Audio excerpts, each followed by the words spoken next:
Hello and welcome to Conversations with the Voice of Reason. I'm your host, Benjamin Boyce, and today's conversants are Eliza Mondegreen and Jamie Reed. Jamie Reed worked in a gender clinic in Ohio and then performed the function of a whistleblower about the ways in which youth were being treated and given access to life-altering gender treatment.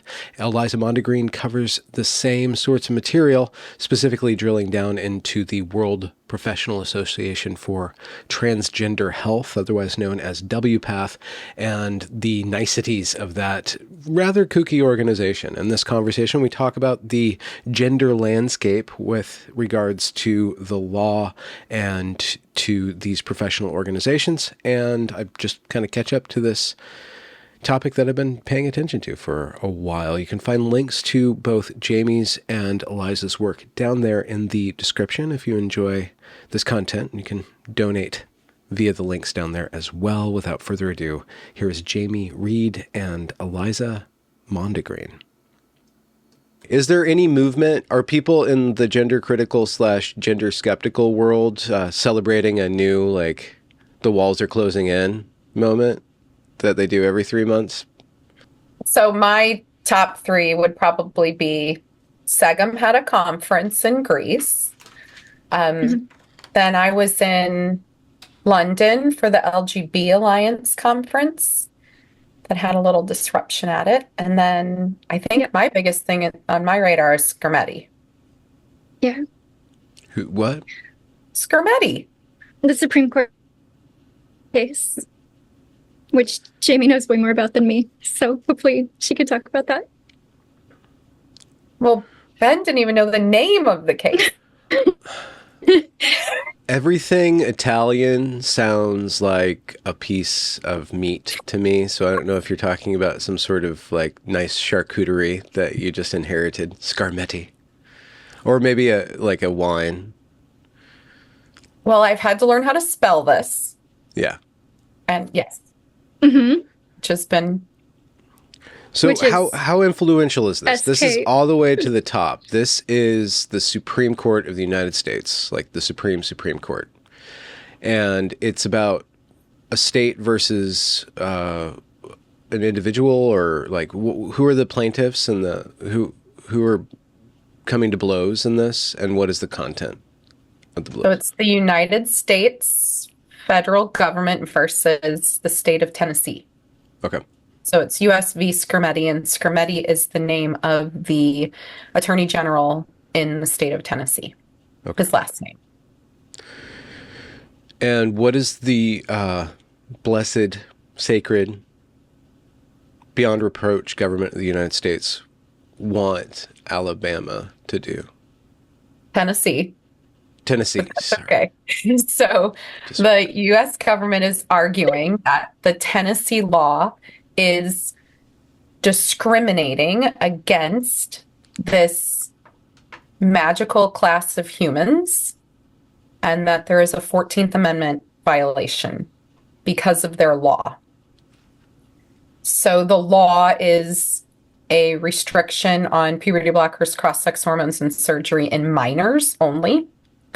And it is my prediction that we will see a win in Sketti, and Tennessee will be found to have the legal right to have medical restrictions for minors in the state.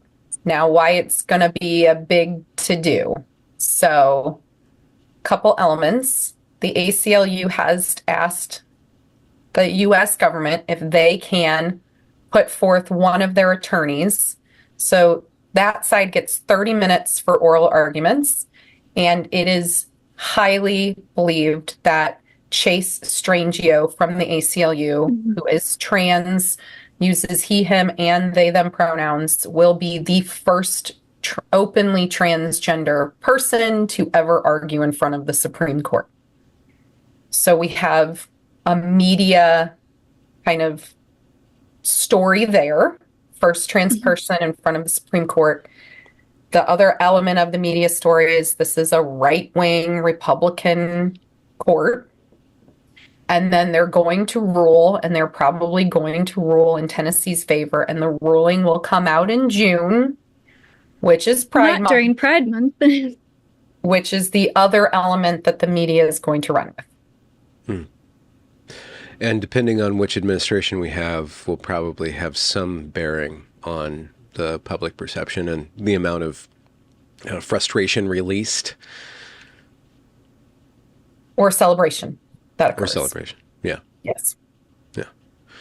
So why do children get special dispensations or protections as opposed to other classes of human beings that are protected by the 14th? Are children even in? Is there age discrimination included in this civil rights legislation or amendment? So it's my understanding they're trying to argue this is a sex-based discrimination. And so I know more about medical ethics and medical research. And so there are special carve-out categories in medical care for special populations, and age is one of those indicators. So is prisoners, so is pregnant women, so is people with developmental disabilities or cognitive disabilities. So that's not law, that's more medicine, but yes, there are reasons why children have that special carve out. Mm-hmm. And do you know to what extent or the content of the arguing to maintain protections for children? Are they going to talk about the impact, the certainty of the impact of these interventions / the range, like how much it affects somebody's over the course of their life? No. So what's interesting is the case itself. There's a couple ways this could be argued, but one of the things is that we really are not going to see an argument on the basis of the care model. So there's elements of that in all of the amicus briefs that have been filed, but the question is a little bit, in some ways, simpler, but also a little bit more complex, in that the Supreme Court's not judging whether or not gender care is good care. This is purely illegal. Is this a special class of citizens? Are they being discriminated against for this, whatever indicator is that makes them a special class? And the problem is that gender identity has not been actually clearly defined by the other side either. And if it is tied to sex, then are we going to acknowledge that there's binary sex? And so that's where these legal questions get interesting and yet also kerfluffled. And what would be the outcome of a ruling in Tennessee's favor versus the DOJ's favor? And won't the change of administration affect the case too? If Trump gets in office, will the DOJ keep running with this particular case? The case is set for oral arguments December 4th, so it's before the next inauguration. And if there's a win for Tennessee, it essentially just means that the law that they already have is going to be going into effect. And then it should trickle down to a lot of the other states who also have the same kind of questions being posed right now. Does the law that they already have the right to go into effect? And when people say there's 25 states with bans, it's important to remember a lot of those have been legally challenged and are not in effect. They're on hold in a lot of these states. Mm-hmm. Are there, do you know of any legal challenges to the opposite side, say California, with their open invitation for children to run away and be processed for the sake of their gender? Has anybody sued on behalf of those youths? Yes, but I don't know that we've seen the same level of systematic challenges to the law. Yeah. That, I mean, you have ACLU, Lambda League, like you have this huge powerhouse, like giant law. I don't want to use the word firm. It's this huge PR, money-making machine that is the ACLU, taking it on in a different way than when you have a single parent with a smaller firm with, an attorney on our side kind of trying to take that on individually. Wow. So what's the story going to be, or is the story that trans rights are human rights, or like trans people are being genocided, or like what? Let me rephrase this. What is the ACLU's position? What do they want? They want children to be able to be worked upon for gender care, or they want trans care to be paid for, or they want it to be legalized, accessible? So I think that's a really good question. And I have now been deposed by the ACLU directly, I think 3 or 4 times. And one of the questions I actually have for the ACLU is, what is it do you actually want? Yeah. Because half the time they're arguing in depositions that there is this mental health condition called gender dysphoria in the DSM-5, that the treatment course is medical transition. So they might not tell all their followers this, they might not broadcast it on Twitter, but they are definitely arguing in the court of law that this is a mental health condition, that this is a mental illness that gets treated by gender treatment. And then in the popular sphere, they haven't entirely worked out what they're actually arguing for. So is this a mental health condition? Is this an innate internal wisdom to soul? Is this a protected class of people? And are they in that class of people just because they say they are? Or do you have to do something to be in that class of people? So is someone who's undergone a medical transition get to be in that special protected class of people? So I don't know that the ACLU knows what it's trying to do, which is part of why I think the ACLU is going to lose at the Supreme Court. Eliza, do you have any insight into this or thoughts on? So I think what Jamie's saying about the public face of the ACLU, and it's a human right, and it's part of natural human diversity, and the court cases being much more about it's a mental illness that's treated with this particular set of hormonal and surgical interventions, is going to be really interesting to see if that's going to be worked out, the conflict between those two perspectives. But I really have not been cases anything like Jamie has been. That's because you get to go to WPATH. So I don't have too much to say that's getting. Okay. It's because I can go to WPATH. Yeah, you probably couldn't go there. Yeah. Well, so how is the WPATH tied to this? If the WPATH are the ones who are laying down the definition of this medical condition, they're the medical arm of this mini tendrilled beast, right? They're the ones who validate the condition and the treatment. So I'm sure that their work is going to, at some point, if the medical condition is what the law is going to take as, the ground for the decision, WPATH is going to have to be involved in that somehow, right? And we know from your previous and others' previous reporting on WPATH that they're kind of in a scattered position. They don't even know what they're arguing. Is it a medical condition? Is it not a medical condition? Where are they at now? They are moving very strongly toward it's a human right, and can we just, quote, give people this care because they're people? So I went to the latest WPATH conference online only. It was at the same time as GenSpect in Lisbon about a month ago. And they have made a very strong pull away from the line 2 years ago where they were, well, the evidence is, it's riding in and it'll be here really soon and it'll, save us from being so besieged like we are. And now it's like, we don't think that the medical model is ever going to give us the answers that we need. And so it needs to be about human rights and community-led research. I think what that means is it has been a retreat from the expectation that the evidence coming in about more objective outcomes is going to vindicate the treatments. Okay, so they went from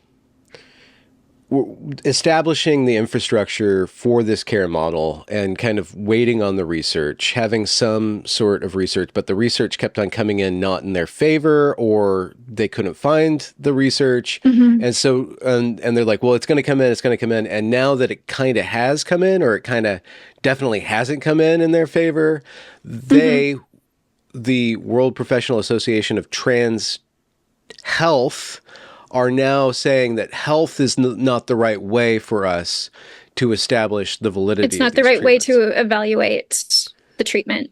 So they are the ones who are going, all of their decisions, or their whatever, the standards of care are going to be used by the law to make this cemented as a medical issue, but they can't use the medical model. So what happens when the medical model in the law isn't actually based on medicine? Like, do you think the law will be able to say, well, because that one Supreme Court Justice, Kendi, she said, when she was asked what a woman is, she's like, ask the scientists. But so is she going to be able to say, well, the scientists don't know? I am not a biologist. Yeah, I'm not a biologist. You know, I think that it's a high risk, but only possibility of reward strategy. And I'm curious what Jamie thinks. The risk, of course, is that to get this far, I think these interventions have relied on being seen as a kind of a last ditch medical intervention for a mental health condition. And that the claim has been that nothing else works. And we are moving, I think, into a different phase in trans healthcare where it's going to be based on less on medical claims. Those haven't panned out. It's not a solid ground to put under these interventions. Less on identity, honestly, and more on embodiment goals and the claim that it is just a straight up, like, it's just a human rights issue. Don't question it. And we'll ask people how they feel about it. And if they tell us that they're happy with it, even if, you know, on more objective measures, they're having a really hard time after transition, that is going to be the basis for the field going forward, in my opinion. Do you think that they will? And I'm really curious what Jimmy thinks of the healthcare for minors, because if minors are being given these embodiment goals, and then later on they turn out that they don't like these embodiment goals, or is WPATH going to like say, okay, well, let's just not touch children? So what I think about this is all of the most unpopular aspects of the whole trans movement are kind of essential and cannot be jettisoned to make the cause more politically palatable. And that includes men and women's sports, that includes men and women's prisons. If you say that men who identify as women are not women for some purpose, no matter how narrow, you are undermining the entire edifice. And I think the same thing goes with gender dysphoric kids and claiming that they are trans kids. If activists can say, this is something that's innate, this is something that children experience, we need to intervene early, that gives them a tremendous kind of, I'm struggling for the word here. It's very compelling if we can point to children and say, this is something that, you know, even children experience it. It makes it, you know, it really helps with some of the problems around looking at adult men who transition and what their motivations might be. If you talk about children, you really take the focus off of that. And you have some of the most powerful kind of, or most visible faces of the trans movement have been prepubescent kids, where it is really hard to tell. You can really socially transition a kid and they really look like the opposite sex. This is the only time that this is really convincing. But it makes for incredibly powerful stories if you say, oh, we have this really sad kid and we didn't want him to grow up to be gay and he really liked dresses. And then we realized he was really a girl and now he's so happy because we don't, spank him for playing with girls' toys anymore. That has been a really powerful basis for the movement, and they just can't abandon the kids. Even though normal people, anyone who has ever been or met a child, which is everybody, can think about it and say, like, of course kids can't. And of course, kids are going to regret these decisions. And the other thing that I think is important to say about that is that there was a really strong shift. The other strong shift this year was toward talking about regret and detransition, which had not really been part of previous conferences. And it was a big theme this time. And they really want it. They prefer to talk about it. in terms like, oh, it's a retransition to kind of make it an equivalent of transitioning in the first place. And they also will talk about the right to regret, which I think was the most striking session from WPATH. Could you restate that? The right to what? The right to regret. Oh, Is that what? Yeah, I think that's the ethical question is, do you give people the right to have a regret? Which is a part of their civil right. It's a part of the human condition. But I guess it's so silly because it just flies in the face of common sense. So if they have the right to transition, then they have the right to detransition. But when you transition, it's a destructive, irreversible set of procedures. So you don't actually detransition. And so the regret is inscribed on your body permanently. So if it was just like I socially transitioned, I went through a phase, like an emo phase, and then I started putting on a suit and a tie, or schlubbed around like Benjamin Boyce, then, like, oh, I had that phase, it's maybe a couple piercings or a tattoo. So my Benjamin Boyce phase. So they can't seriously, again, Eliza, you spoke like there's this circle in the room, like this cognitive dissonance, like this pit in the room at WPATH that they can't touch, but things are jumping out of it at them and they have to incorporate those things. And one of these things is this regret. So they were avoiding it last year, the year before, and now it's there. So now they have to talk about it, but they still can't talk about the circle. They still can't say, well, maybe we should just not touch children. They can't say that. Yeah, they can talk about regret. The right to regret session, they really compared. They wouldn't be explicit about what the regrets related to transition might be. They didn't get anywhere near. It was actually called the right to regret? It was called the dignity of risk and the right to regret. Okay. Yes. They wouldn't actually refer to anything that young people might regret. Okay. Draw comparisons between other things that young people might regret, and whatever it is that young people might regret about transition, we won't get into. So they would say things like, well, of course, you don't want your kids from, kids have a right to take risks, and, maybe we let them drive cars after they're 16, and maybe they go get drunk, and maybe they say something really stupid, and they stay up until 3 a.m. for the rest of their life thinking about it, and maybe they get their heart broken, and it's like, these things are not of the same character. Yeah. Well, but the speakers clearly need to think of them that way. Yes, Lydia Polgreen in the New York Times wrote an article and said that it's equivalent to dropping out of swim team. Right. And presumably she can still go swimming. Yeah. Good point. Yes. So there are some really facetious and I think really deeply dishonest comparisons being made about regrets that young people might have. And the way of framing the conversation about detransition as being about this kind of right to regret is that it makes the role of the medical profession completely invisible. It's like you have this, the teenager does something and they regret it. And it's like, well, actually, the medical system did something to the teenager on the basis of this is a medical treatment, and then they harmed the patient. So WPATH members are learning how to talk about detransition. They're learning how to talk about regret in a really minimizing, dishonest way, but they have no way of accessing, talking about, thinking about the possibility of medical responsibility and medical harm. That's what is completely missing.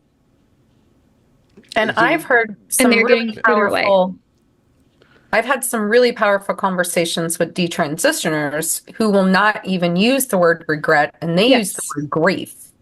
Yes. And they say that something was done to me, and I have and hold grief about what was done to me, because regret then puts the who made the decision on me. And so, yes, the framework there is that no one could have done these things without the medical provider, and therefore the position of power was in the provider's hands, and therefore not regret, it's grief. Mm-hmm. Yeah, we have some of the same very dear friends, and that framing makes so much sense to me that, the medical providers said that this was a treatment for the way that they were feeling. And if you trust a medical provider, that is not the same thing as being a drunk teenager and taking the wheel or doing something stupid. Yeah. Yeah. Well, it puts the medical industry in the same position as the car or the swimming pool. If we didn't have a swimming pool, if we didn't have a car, you would never blame a car for the driver, but you could blame the parents for allowing the kid or not teaching the kid proper responsibility. So there is some sort of chain of responsibility there, but it sounds like they're trying to make themselves invisible as the medical industry. We're just a part of the environment. Completely invisible. Yeah. But medicine it is is not like cars. Everybody has a car in their driveway. Not everybody has a prescription pad in their home office to write themselves a prescription for testosterone. Like, I get the analogy. Right, or the right to but yeah, or the right to wield a knife and it's not a crime. Like, yeah, this is a very unusual responsibility that comes with heavy, heavy duty to patients, and they just cannot think about it. Oh, okay. So we know that there's some sort of echo chamber effect within WPATH. I'm sure there's brain drain too, as people like sign up for it, being like wanting to go along with this novel medical thing, and then they're like, I'm going to back away. And then whoever's left is the radicals, right? And dissent is openly closed, I guess. But eventually, what do they have to cling to? How do they maintain legitimacy? And is the vector of delegitimization of this entity successful? Have they been, like with the public, leaks and stuff like that, have they lost their ability to speak as an authority to the rest of the medical profession? Or is that eroding? I think we're in the process of finding that out. We know that WPATH has lost membership over the last year or so. Like you said, the basic dynamics of a radicalizing field is that it sheds the more responsible members as they just realize that dissent isn't getting them anywhere, or they just feel that morally they can't participate anymore. That the discovery in the Alabama case that was going on over the summer, which was revealing things like the kind of interference with the age limits that were put into the last standards of care, the interference with the production of systematic reviews of evidence for pretty key questions around, puberty suppression and cross-sex hormones and surgeries and things.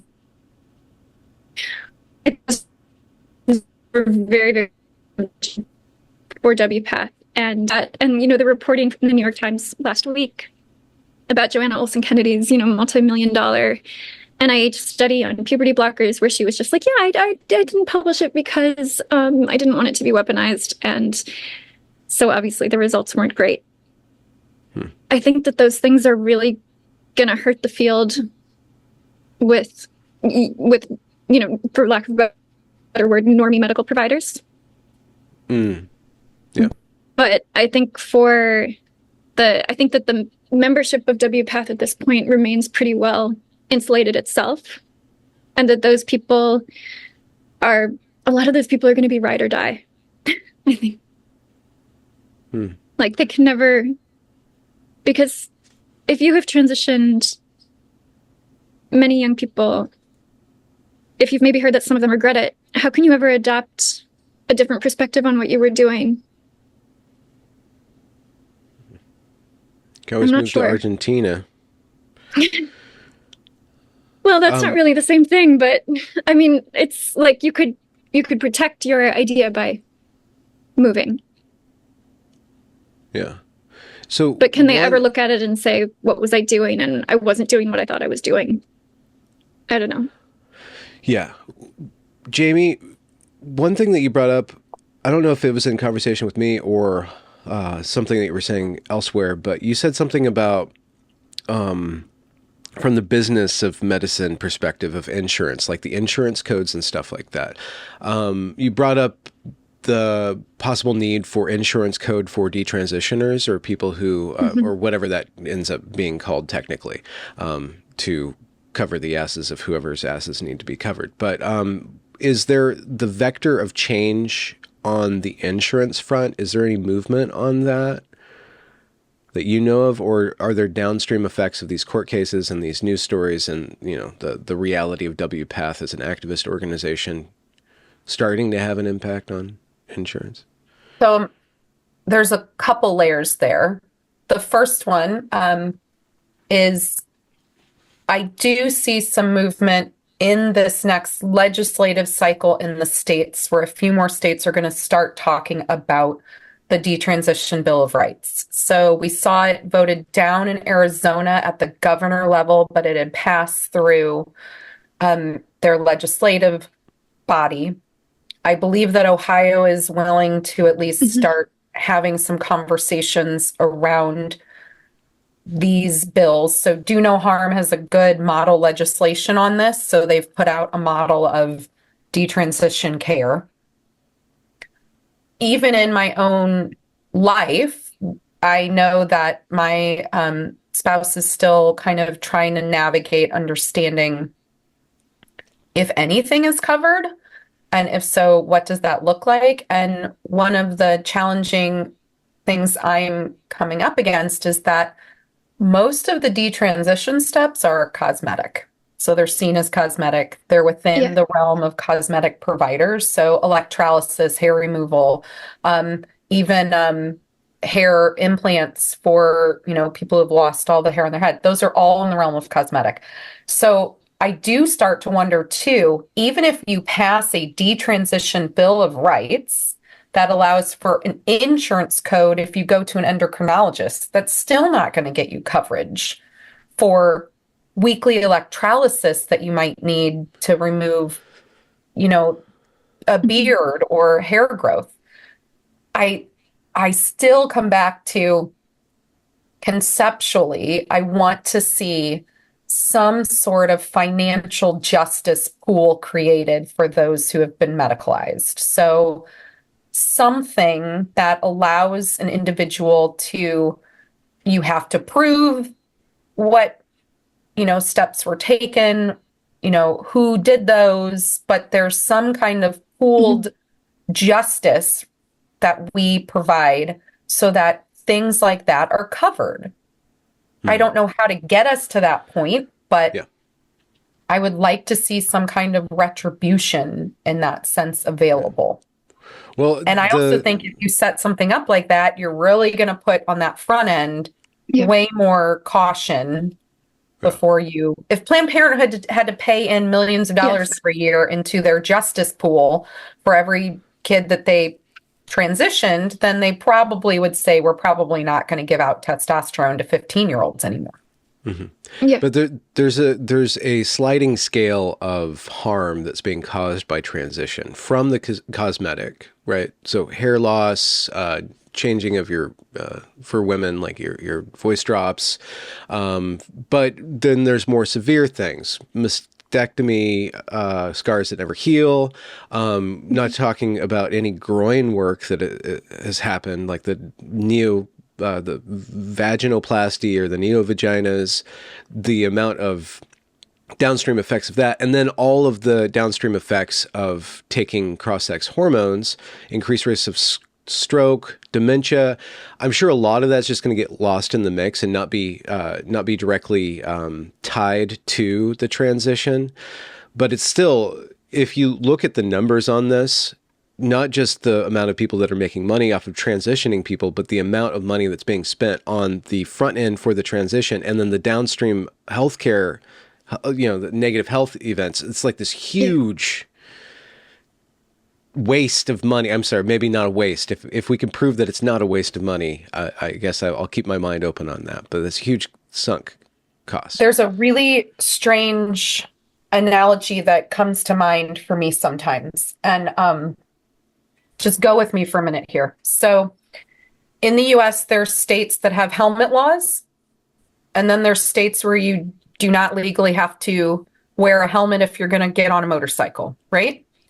But most of the legislation in the states where if you're going to get on a motorcycle and you don't have to have a helmet on, you actually have to purchase additional kinds of insurance so that when you hit the tree head on and you don't have a helmet on, then you are fiscally responsible for all of the damage that incurred because you took the calculated risk to get on the motorcycle without a helmet. So part of ethics for me is children cannot make those decisions. They are not in a position where they're going to make a decision if I'm going to take a calculated risk to get on a motorcycle without a helmet. But if we are still going to be transitioning adults, and we're going to be doing that within any sort of model, if there's good safeguarding or not, I still think that part of what you have to make people be, if you're going to put it on a personal responsibility level, then you also have to be personally responsible to know that when you have a stroke and you're on state Medicaid 20 years down the line, do you see what I mean? Like, we're asking societal costs. Yeah. I know that those are not things that are the best part about ethics or the easy conversations to have, but these are ethical medical costs. How much do things cost? Who gets money spent on that?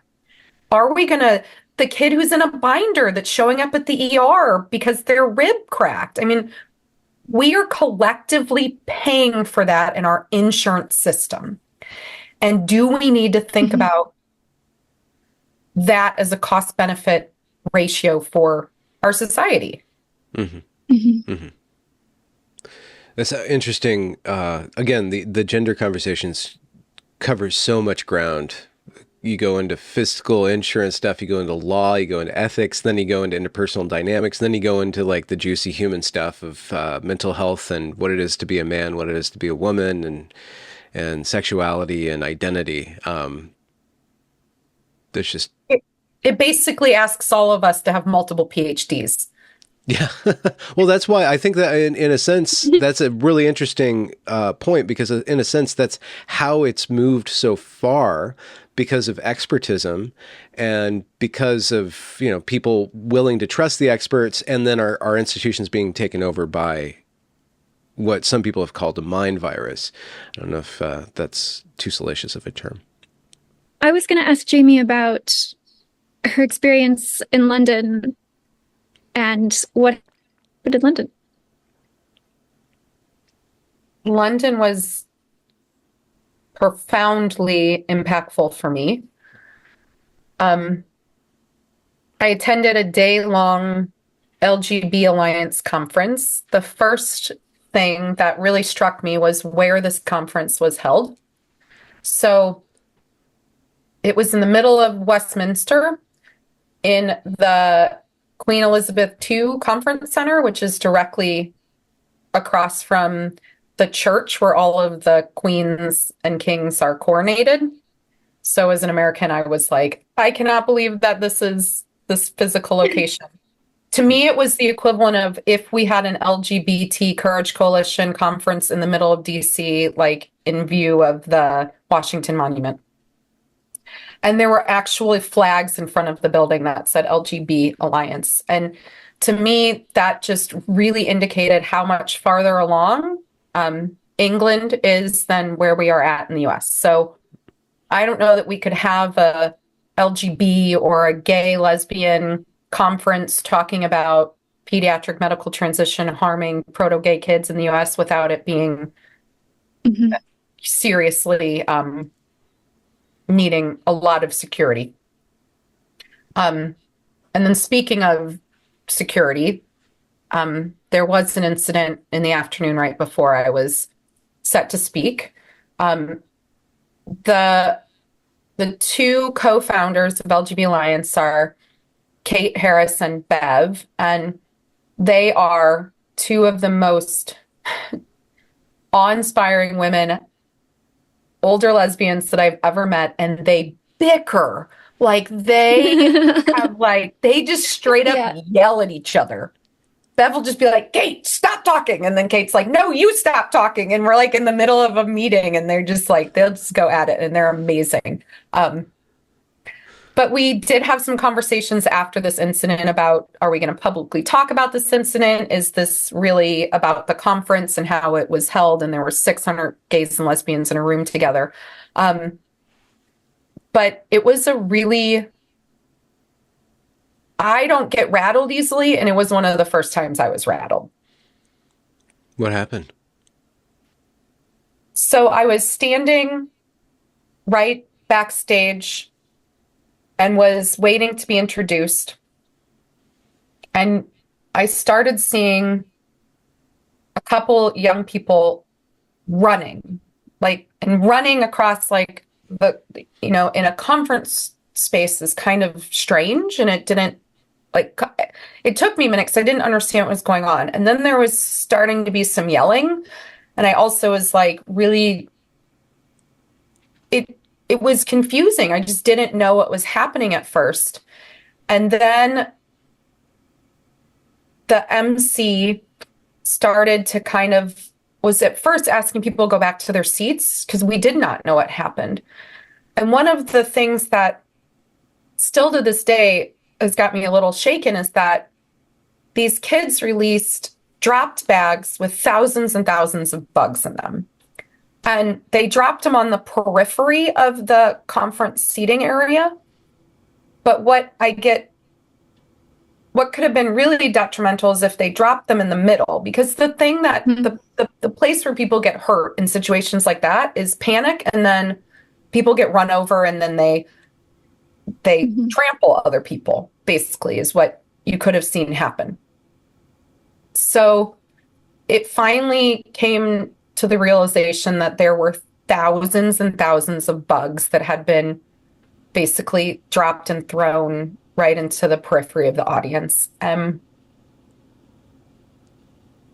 It was gross. It was really disruptive, but it also just really did scare me a little bit. Just that I travel a lot, I go to speak a lot, and the one element that I always promise my kids is that I'll be home.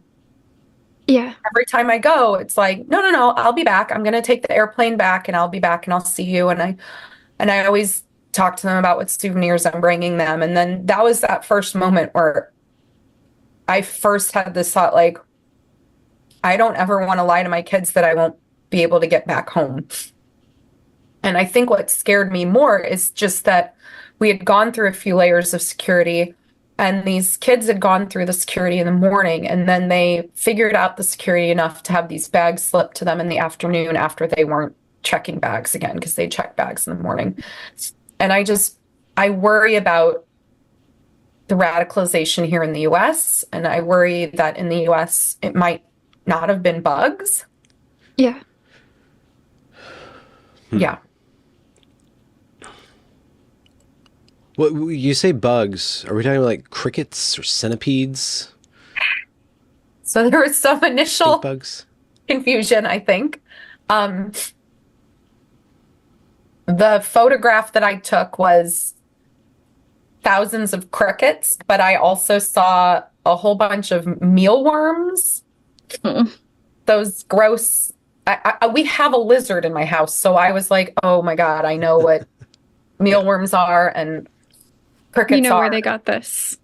Yeah, they got them at a pet store. Is probably where they all came from. And there was a rumor for a little bit at first that because there was multiple places where they dropped this, so that in one of the other bags was other bugs. But either way, this was the third floor of this conference center, and it was my understanding that we had to evacuate the room, but they also had to dispose of all of the food. These bugs were just leaving the room and going all throughout the building. I think a whole extermination team had to come in and clean the whole center. What do you know what happened to those roustabouts? So those Guy Fawkes? They were all minors that I know of.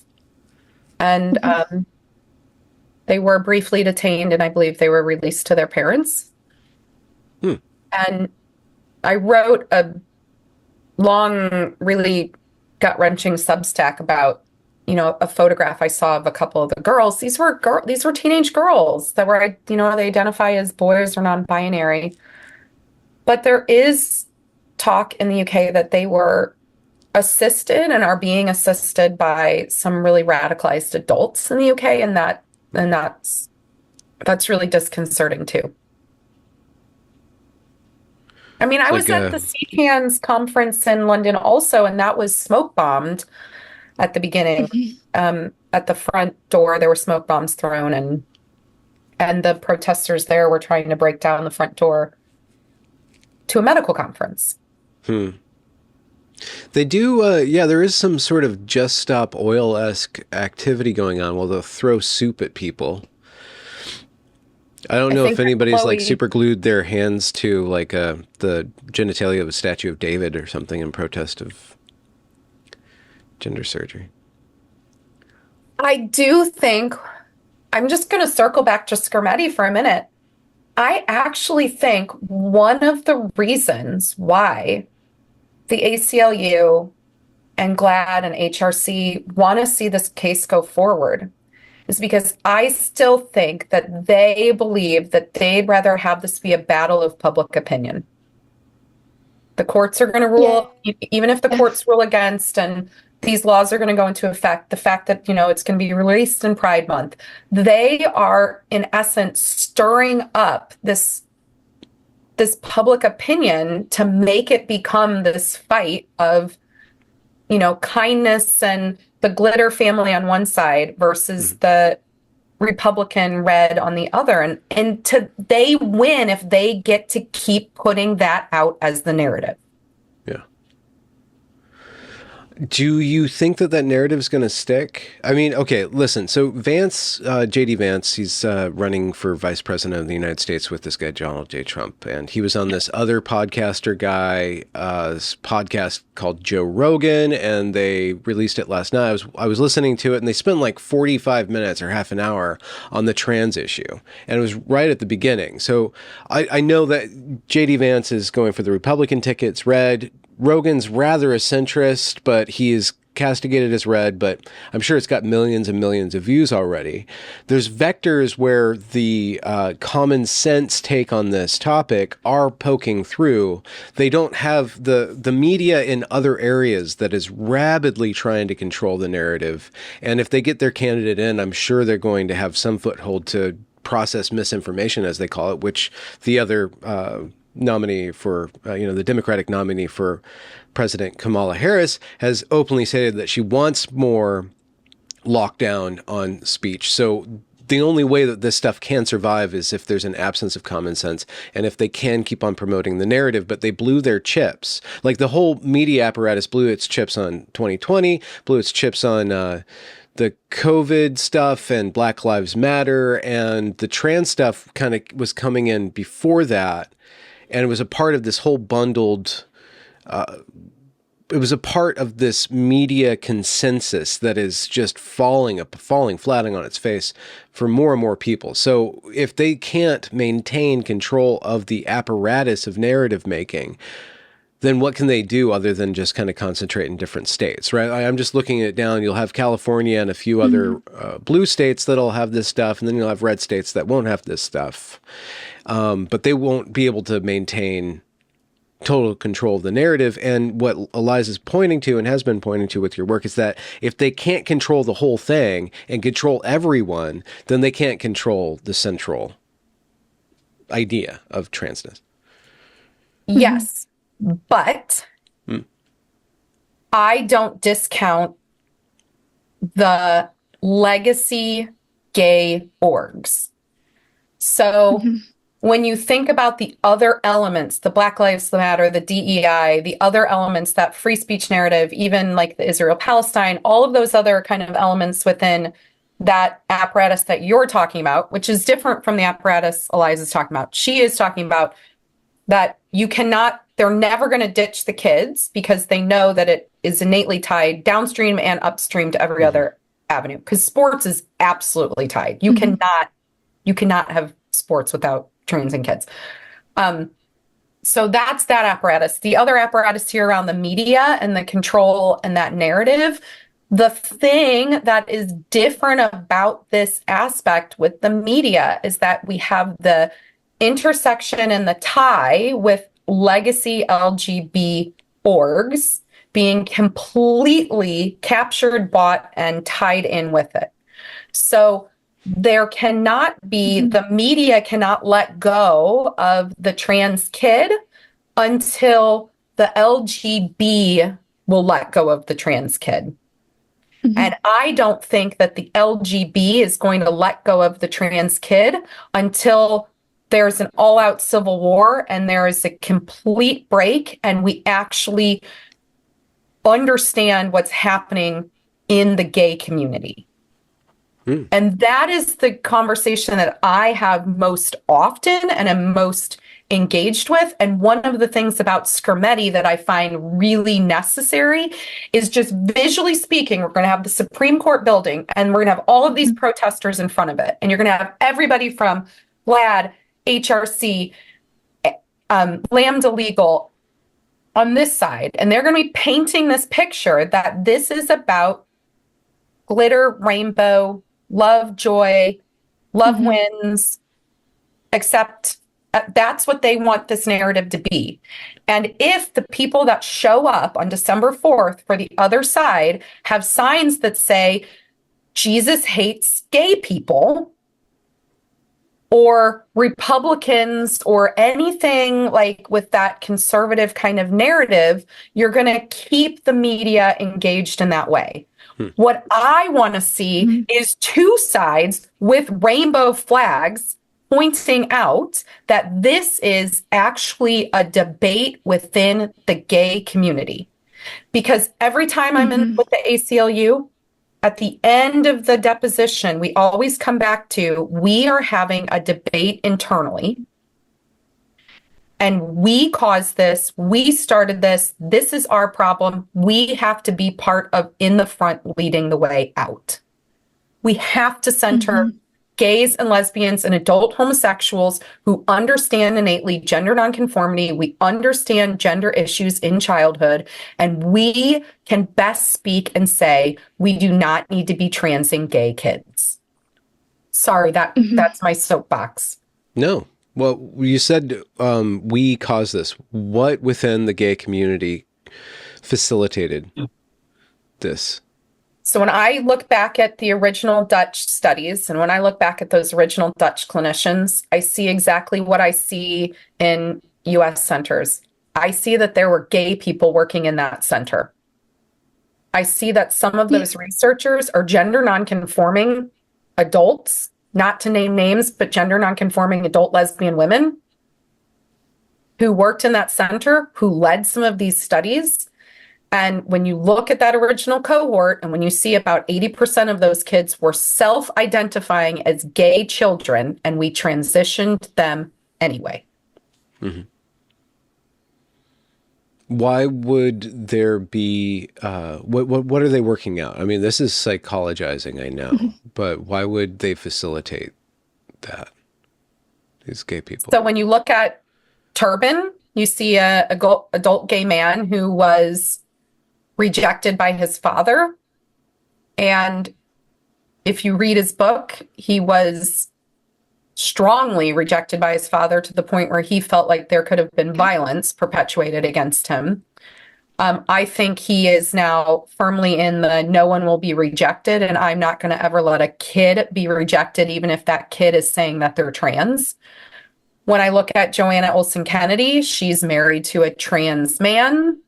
I believe that if you really talk to her in depth, she's probably same-sex attracted woman who has a medically transitioned female spouse who is transitioned as male.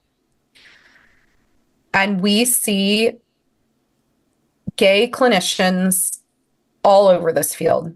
The clinicians I worked with were gay.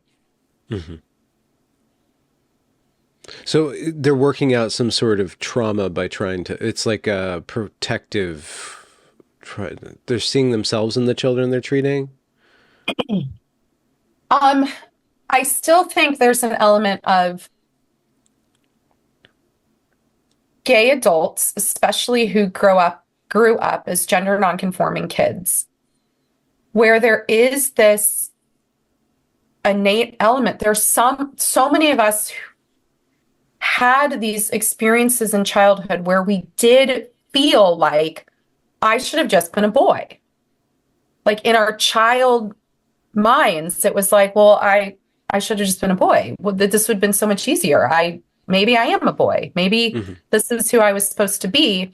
And I still think for some of those adults, we had that feeling. And I think that some of them believe that that's the right path. And we see so many homosexual transsexuals who are adults who are saying, yes, I, was a gay kid and I feel better as a trans adult.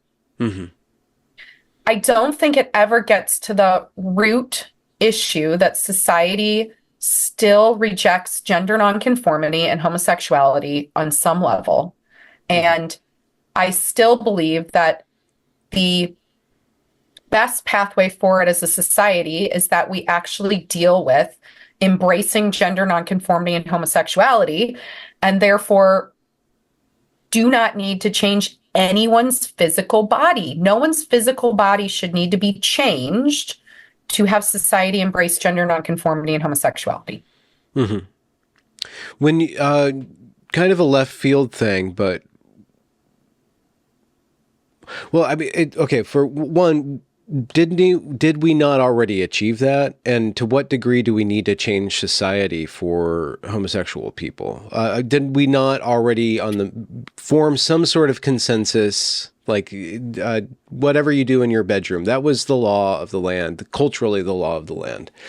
So, but whatever happens on the playground is one thing. I mean, do we, what are the bigger question? What is the root cause of so-called homophobia?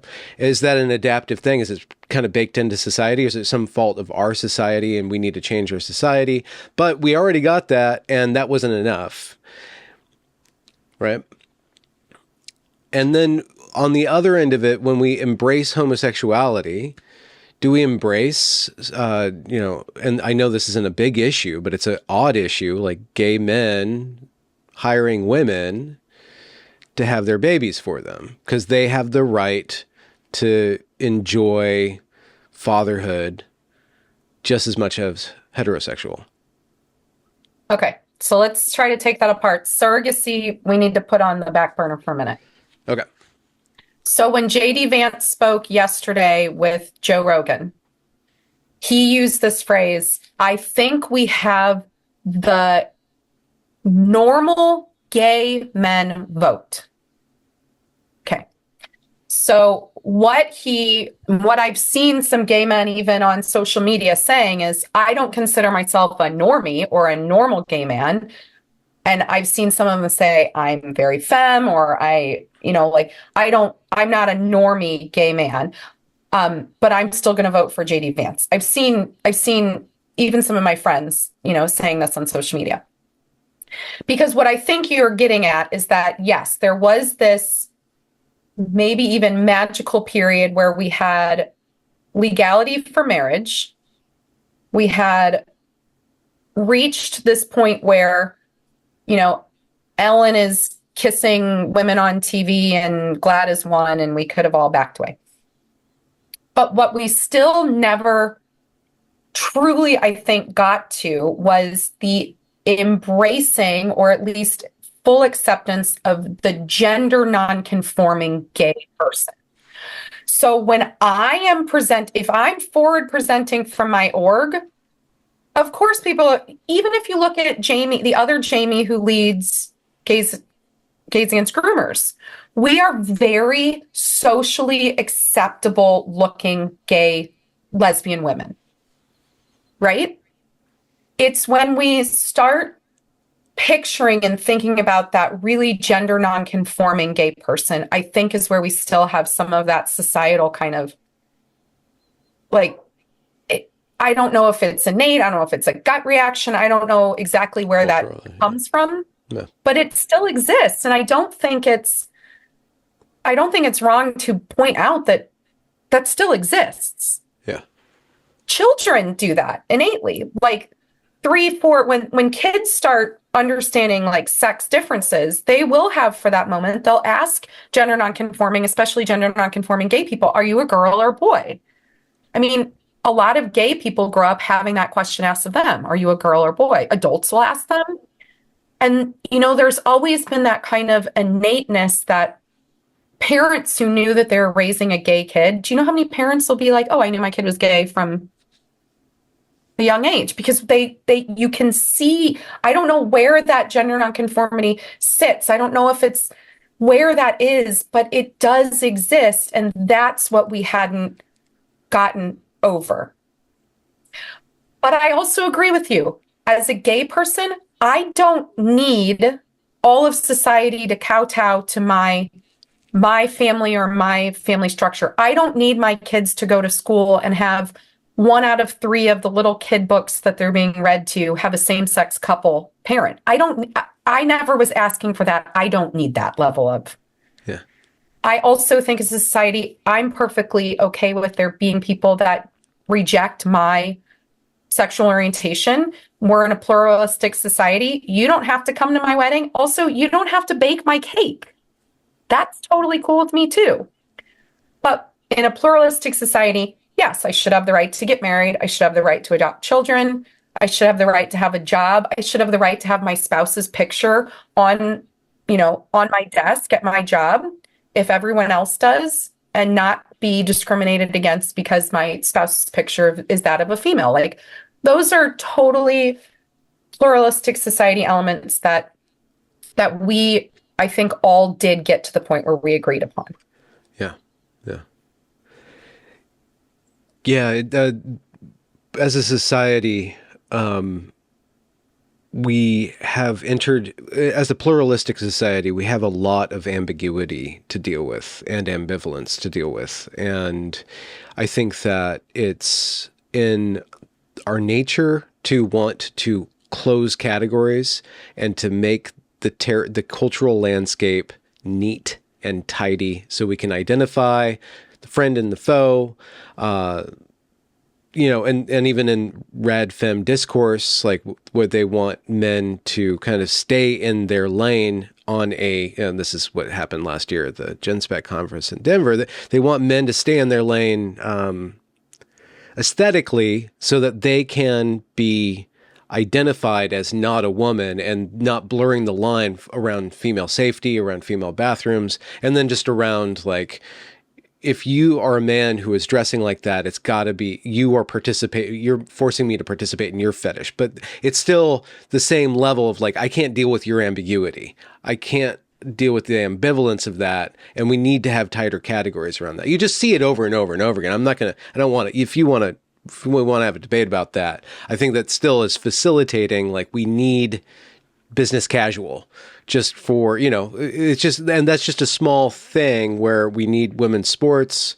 But there are people that are going to exist, whether innately because that's who they are or because they get off on it, whether aesthetically or sexually or whatever, but they love to play around with ambiguity. David Bowie and Prince would be nice examples of like the non-threatening type of playing around with those categories. But I think that it's always going to be troubling us. And I don't think we can enter a stage of pure acceptance because it's just part of its charge is that it disturbs. And when you were saying, all these not normie gays are still voting Vance, they're still clinging to that. They don't want to be seen as normal because there's something in their identity that they've maybe experienced a lot of adversity for. And so they earn that in a way as a part of their identity. I am kind of an outcast. I'm on the margins, at least. I'm not totally othered, and society allows me to exist and stuff. But I know that my place is contention. I'm having contention with whatever it is to be normal. So we allow the normie people, we've inculcated normal people to accept and to not ridicule or violently assault that which is marginal, but we can't eradicate the marginal. And I think that the trans thing on one level psychologically is trying to eradicate the marginal by putting it at the center of the society, by raising the flags and lifting the trans kid above all other kids as a sacred totem. It's this way of trying to take the marginal and enshrine it because we can't deal with the ambiguity, so we have to worship it, right? I'm being a little Jonathan Pageauian and Jungian psychoanalysis-y here. I admit it. So there's so many things there. and if I say this out loud, I'll probably have like 1,000 followers like unfollow me on Twitter. I'm not a rad femme. I I really sit more in my sexual orientation than I think in my in ever being in like a rad femme category. But the challenge I have with maybe that rad femme position about that ambiguity, especially when you're saying it's coming from men and that ambiguity about dress representation, I think it always completely ignores the masculine female. And so the feminized male has always been the social pariah more than the masculinized female. So a masculinized female has a little bit more social acceptance and tolerability than the feminized male. But I don't think you can take one and not the other. And I think that on either ends of that margin, there is a way to accept without embrace. And so acceptance to me means that,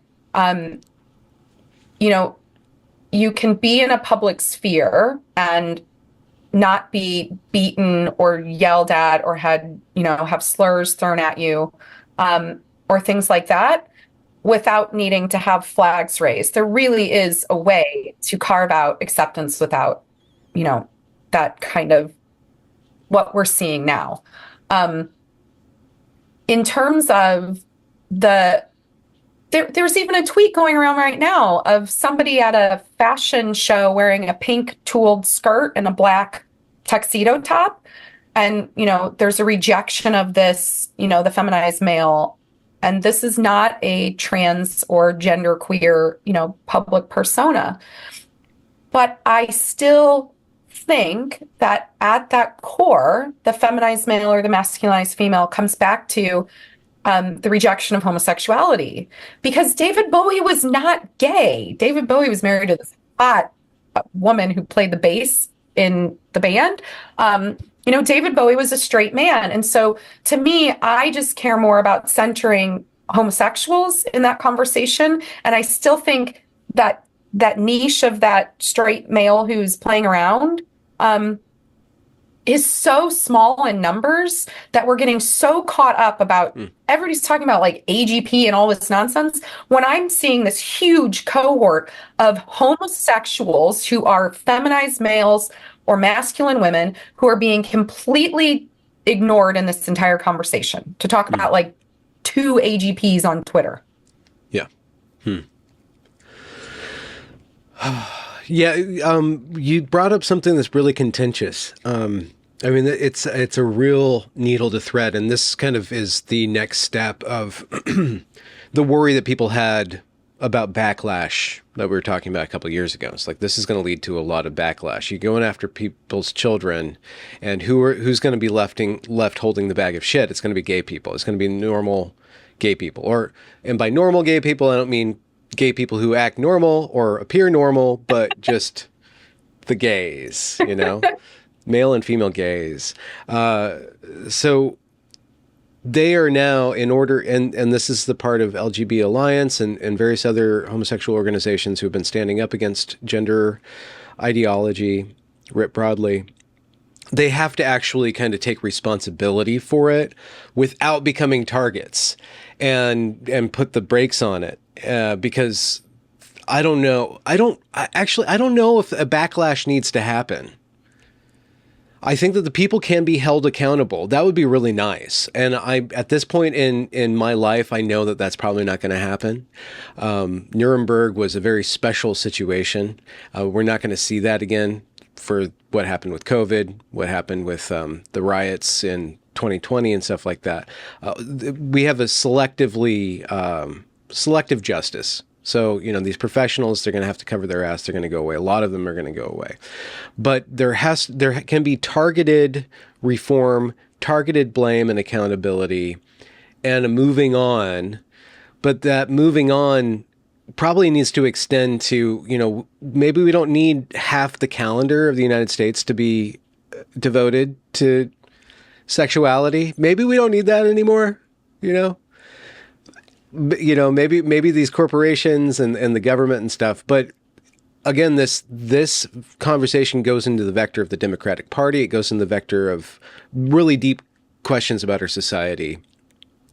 But going the route that you're going with bring it back down to earth, bring it back down to old school kind of political activism where we make connections, we de-escalate the problem, we humanize the problem, and we center the voices of the rational people rather than the activists.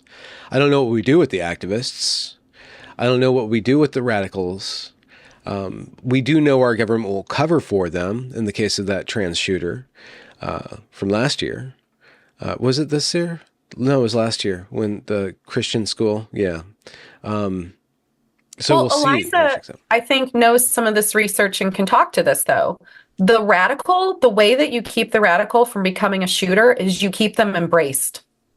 You keep them tied to family, even tied to a countercultural community.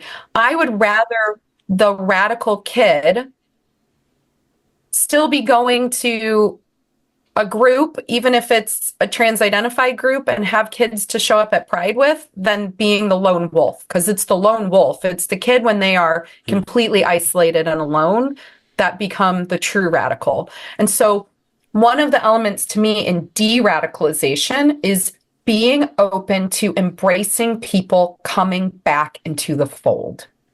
And so part of why we keep the T, part of why we, consider homosexual, transsexuals still as part of my community is because I always want to be able to just embrace and bring people back. And that might be because they're detransitioning. That might be because they medicalized and they can never maybe change their body back.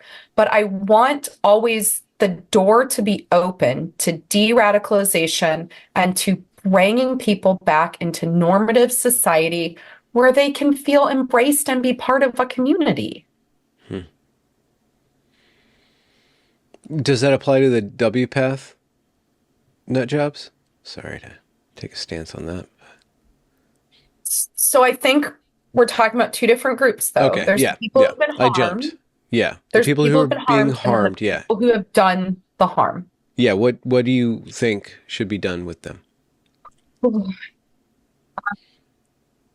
In Texas, they had passed a law restricting puberty blockers, cross-sex hormones, and surgery.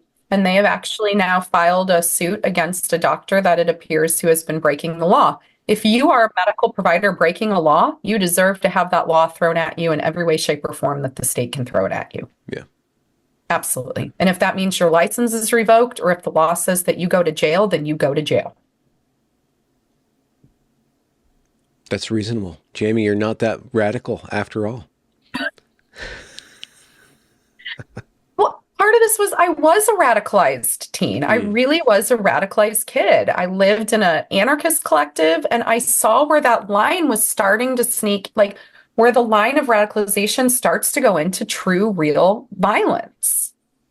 And I saw it happening, and I understood that innately there was some part of that line that I didn't want to cross, but I could also see how romanticized it was.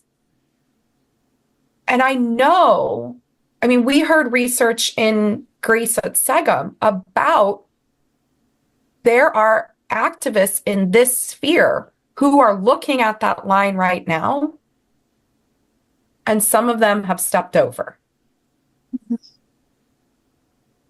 Could you expand on that?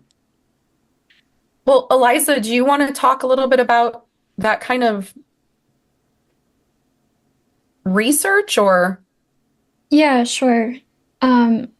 So I don't know of other data sets like this. There is research out of Quebec that is research of, kind of people in their late teens, early 20s. Some of them are going to school, some of them aren't. And it looks at a whole bunch of different kind of quality of life, mental health, other factors. And one of the factors that large study of Quebec young people looks at is sympathy to violent radicalization. And the recent analysis of those survey results found that the group with the highest sympathy for violent radicalization was like transgender identified young people. So I think something that is really concerning and something that does also leak into some of the, activist clinicians in this area is when you feel embattled and when you have, been indoctrinated into all kinds of irrational fears about the outside world, that is very disinhibiting. So we see what happened with the LGB Alliance in London, where, as Jamie says, yeah, it was bugs, but it's also very possible to imagine that it wouldn't have been bugs. There's this sense of this right to disrupt the proceedings of a conference that is, medical in nature. When we're talking about Canis G, there was a sense of just total license to kind of cross the line and become physically, like, actual contact aggressive when I was trying to attend a talk by an LGBT speaker at my university about a year and a half ago, and we were grabbed and kind of whipped around by this huge mob. And you see it all the time on the Reddit communities, especially ramping up over the last year around, the findings of the CAST review led by a very mild-mannered British pediatrician, and making very, I would say, very cautious recommendations couched in language that is maybe a little too accepting of the ideology that it could critique certainly much more sharply and justly. And then around the US election, it really does worry me that so many young people who already feel on the outs with society, who maybe felt that way before they ran into this belief system, who feel that way much more since they've run into the belief system, which tells them to interpret all kinds of just normal interactions and normal confusion that's generated when you look different as, like, hostility and hatred and wanting your existence to be erased. It really worries me what happens when all of those young people are online, feeling deeply aggrieved, imbibing this transgenocide rhetoric, and really egging each other on. And we don't want to find out where that goes. I worry that we might find out where that goes. So far, we've mostly seen, like Jamie said, some real lone wolves who looked quite isolated. Like Audrey Hill certainly seems to look like she was descending into severe mental illness, kind of pretty much alone. That's the shooter in, was it Nashville? That was the Nashville shooter. I had this random stray thought, like, was she on testosterone? And are the doctors going to? I don't think we know. Well, I don't think we know. But conceivably, if you put an aggrieved female with a barrage of mental health conditions onto a masculinizing hormone, and then she does something violent, could you not have a chain of causation from that hormonal intervention and the violence? What's interesting, though, is we don't even have to speculate around this one individual and testosterone. The actual process of radicalization normally does not occur in women. Yeah. So what's interesting in some of this research is that there is, like, tiny little groups, there's tiny little things that women radicalize over, and women are radicalizing over this. Huh. This is catching them. This trans concept is catching the girls and the women into radicalization. Because boys radicalize over religion or sex or economics or race. Like, they radicalize in all of these other avenues. And women tend to not get pulled in. You don't see a lot of white, of course, there's always going to be outliers, but you don't see a lot of white supremacist women who are causing violence or women football hooligans. Like, it's just not really a thing. Yeah. Yes, it's not really a thing. But and is it because of the drugs, or is there something in the ideology that captivates and radicalizes the female mind? There's something in the ideology. What is it? Well, there's something in the ideology, and then there's just sheer numbers. So whenever you get your cohort larger, you're going to have more individuals out of the cohort. And right now, your cohort is 70, 80% young women are being pulled into this. You're seeing that in the centers. So your cohort is young women. Wait, 70 to 80% of young women, or No, of the people No, that no, are no. involved in this Of 70 or patients 80%? showing up Okay. If all I right. look transition. at who's at a if I look at who's Yeah. at a transgender center in pediatrics, 70-80% of those showing up in the center are young women. Wow. Yeah. So there is something about the process of radicalization that this ideology has it's so interesting though, because it turns everything on its head, and it's even turning the sex ratio of who gets radicalized on its head. Yeah. No, It breaks everything. Yeah, it breaks everything. It's fascinating. I mean, WPATH is totally out to lunch, and why would that not be replicated in the trans youths? And that radicalization would naturally come with the world is not right, and I need to fix it or kill myself. So I'll do as much damage on my way out kind of mentality, the trans jihad kind of mentality.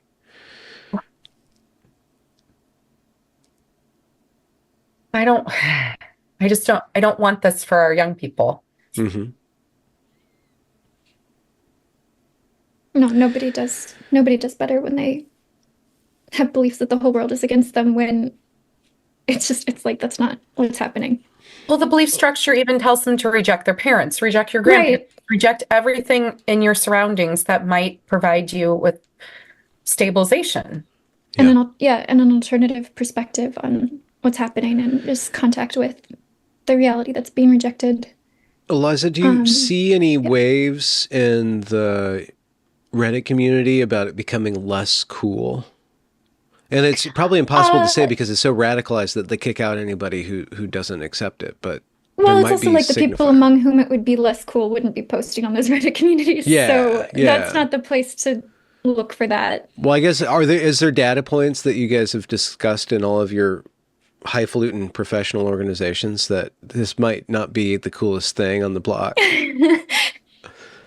Yeah, we're doing a big study into coolness. No,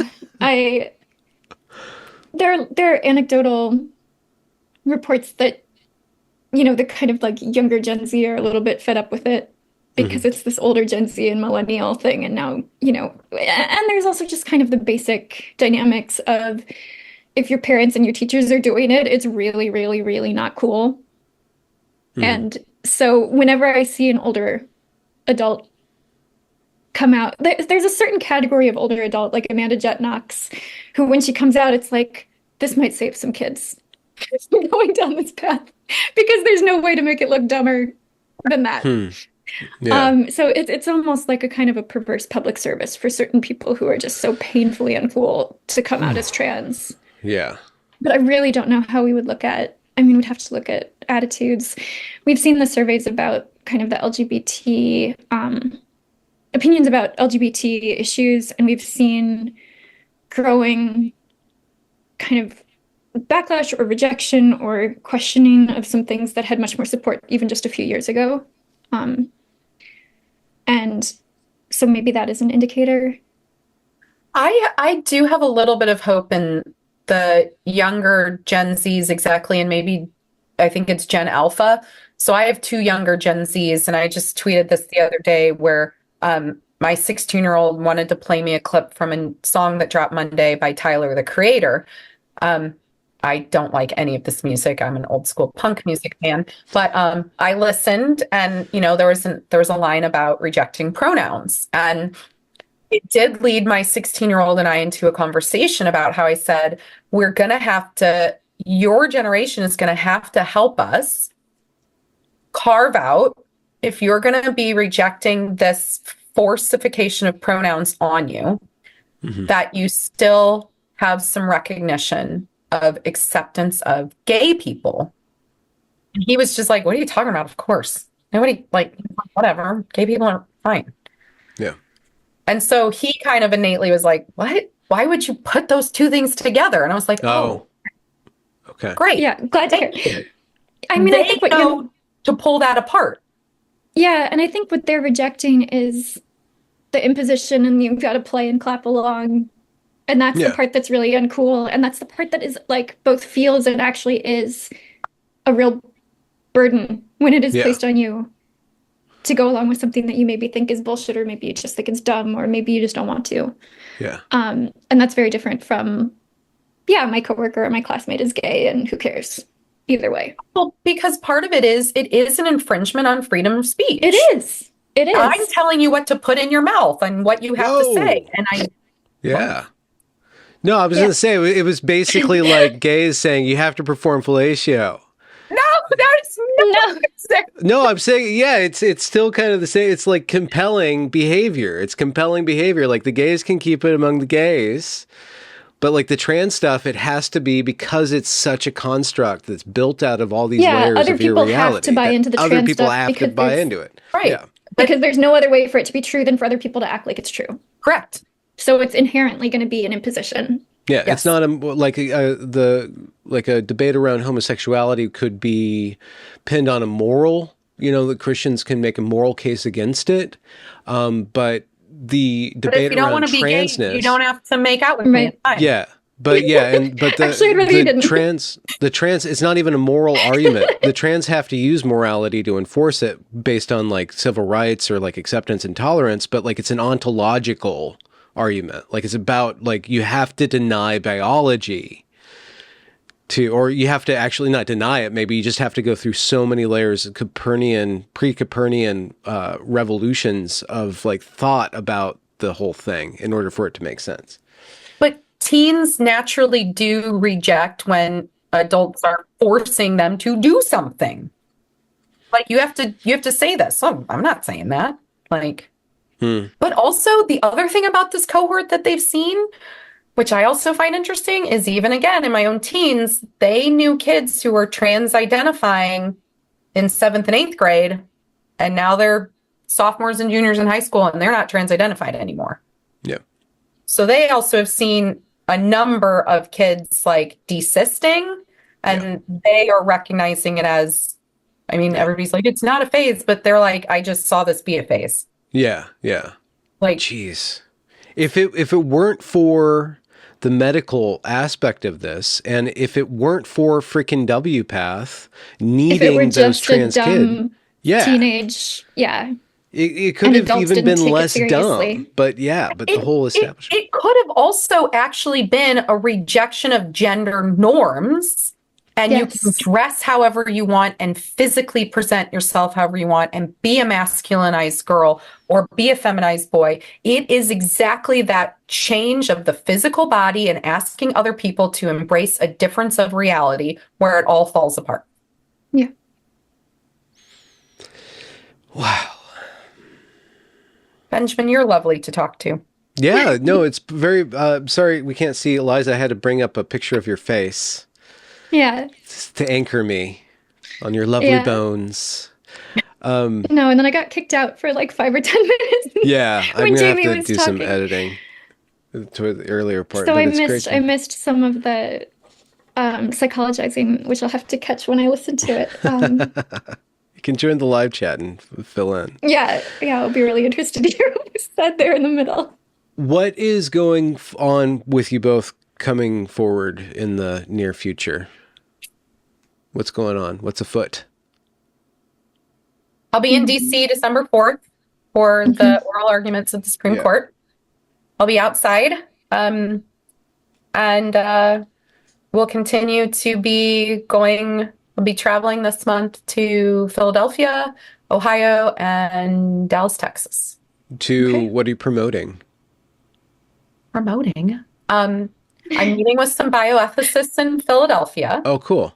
I'm meeting with some legislators in Ohio, and I'm going on a live podcast in Dallas. Oh, the one with the Call Her Daddy? The one that come... Oh God, What? I don't know much about her. Oh, okay. No, I don't know. I know a podcaster in Austin, but I don't know the ones in Houston. So, Okay. and Eliza, What are you what's up coming to, up? Eliza? Look, I could just do your job for you, Ben. Yeah.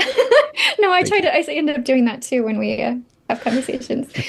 I am looking forward to my thesis being published Woo! any day now. So, published online by my university, and I will be sharing that. Nice. And Just still doing research and writing, and we'll see what happens. Is there like a specific topic that you're tackling or angle you're tackling right now? And it's on your Substack. I'm just going to let people know if they Yeah. don't that you have a Substack, and it's So beautiful writing. Yeah, I've been writing up different WPATH sessions, and those will be coming out over the next couple of weeks. I spent way too much time in the last week and a half listening to that stuff, and it just completely melts your brain Yeah. to have to listen to it. And you can say something, but nobody hears it. It's like yelling at the TV.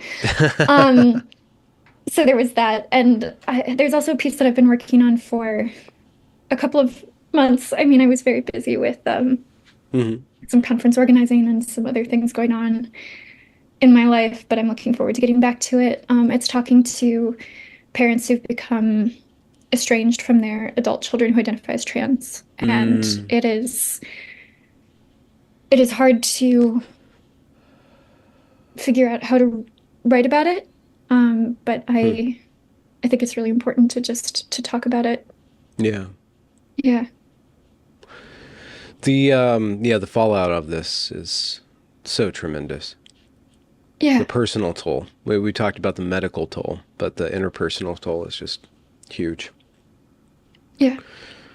And it needs to be honored in all of its complexities. Yeah. Well, ladies, I'm going to wrap up the thing so I can start editing it. Okay. I'll links to your work. Is there anything else you guys want to plug? Got a book coming out, Jamie? No, let's do it again when I have better internet. Yeah. Better internet, and you'll have your thesis, and we can pluck through that. That'd be great. Okay. All right. I'm going to end the recording. All right. Thank you. Thank you. All right. Thanks, guys. Where's the button? There we are. Okay.